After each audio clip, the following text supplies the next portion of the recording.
Hello students, welcome to my class. I am Vasanta TD, working as Associate Professor and HOD, Department of Commerce and Management, Government First Aid College, Tumkur. This is my second lecture on the topic Working Capital Management. First of all, thanks to all of you for your overwhelming response to my first lecture on Working Capital Management. I hope you all are satisfied with the first lecture. Once again, I welcome you all to this channel for the second lecture on working capital management. So, students, in this class, we are going to discuss the determinants of working capital. Let us try to understand the determinants of working capital. The amount of working capital required varies from one business to another.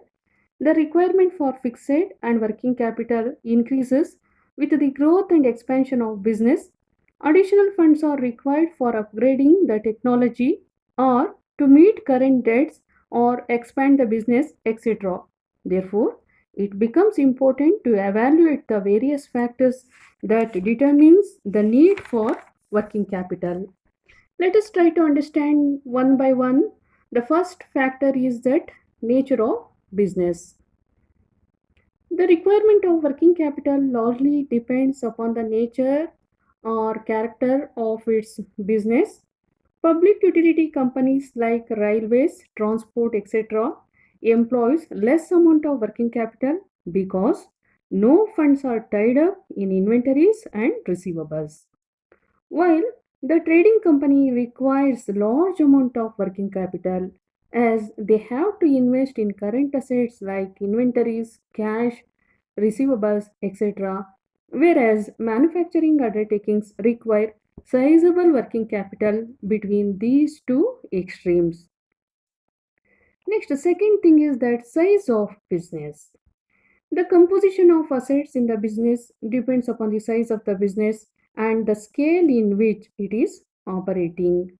Small companies require smaller proportions of working capital than large companies, but in some cases, even smaller concerns may need more working capital due to high overhead charges, inefficient use of available resources, etc.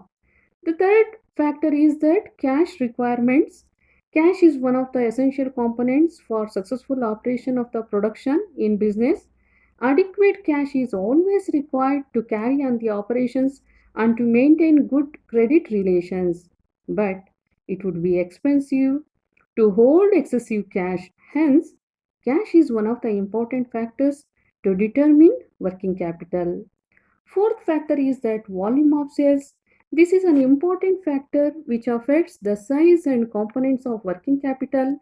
A firm maintains current assets as they are needed to support the operational activities which results in sales.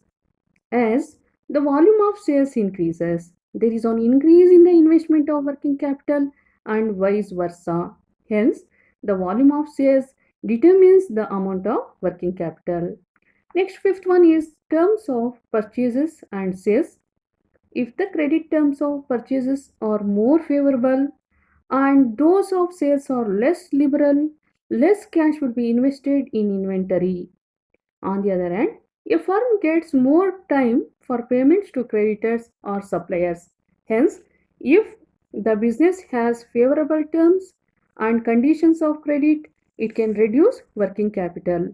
On the other hand, if the terms are unfavorable, it increases the requirement of working capital.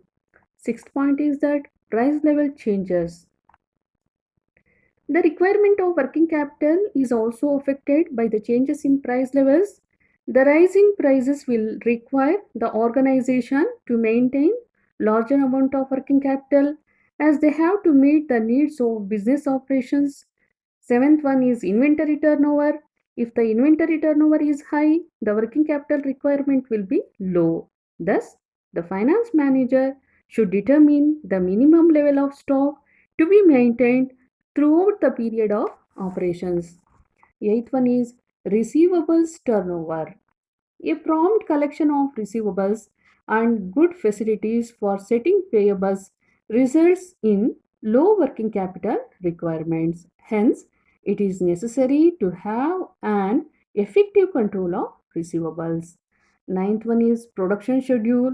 The availability of working capital ensures the continuity of production schedule. Delay in production slows down the operations of business.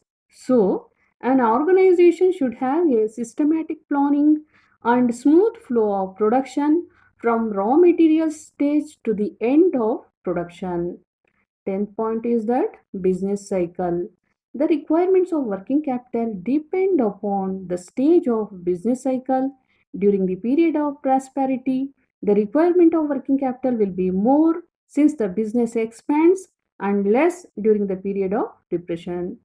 In the growth stage of business, there is a need for larger amount of capital to cover the needs of the business cycle, whereas in decline stage, there may be a brief period which business faces difficulties in collection and sales.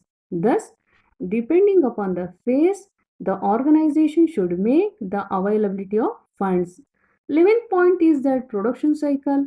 Production cycle refers to the period taken to convert raw materials into finished goods.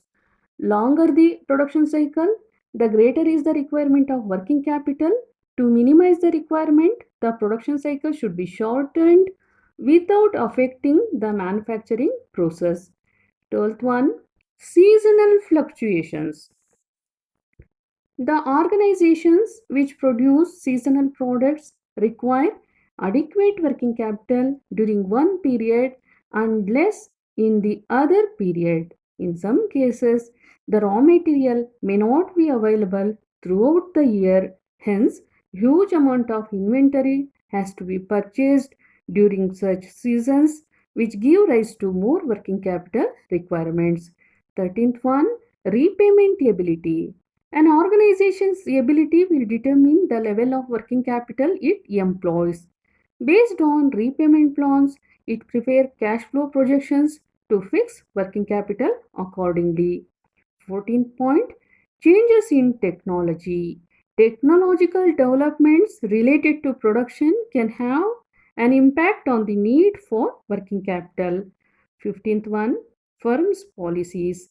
These are various firms policies like credit policy, production policy, etc., which will affect the size of working capital. Thank you.